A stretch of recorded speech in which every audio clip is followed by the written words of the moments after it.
እኔ ጎላ ሚካኤል የሚባል ቤተክርስቲያን ነው ማገለግለው። ከለታት አንድ ቀን እንዲሆነ አንዲት እህት ሰንበት ተማሪ መቃብር ላይ ተወድቅና ሽባ ትሆናለች።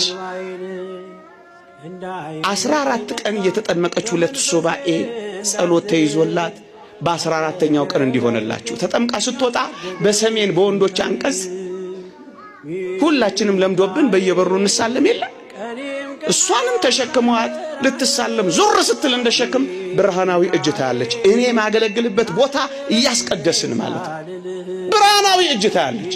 ነይ አላት። እኔ አዎ ነይ። ትደነግጥና ውሰዱኝ በር ላይ ለሷ ነው ይታያል። ልክ በሩ ላይ እንደሄደች ያናገራታል። ዲያቆኑ ዕጣን ያመጣልሻል እግርሽን አብሽው ትድኛለሽ ብሏት ይሄዳል። እኛ እያስቀደስን ነው እግዚኦታ እያለ ዲያቆኑ ይሄድና ንፍቅ ዲያቆኑ በየዕጣን አንኳሮች ከሙዳይ ውስጥ ይሰጣታል። እግሯን አበሰችው። አፍታም አልቆየች እግሯ ተፈታ። እኛ እግዚኦታ ስንል እናቷና እሷ እልልታ ያሰሙ ነበር። ቅመሱት በሏቸው። ቅመሱትና ቼክ አድርጉት። ከስብከታችን በላይ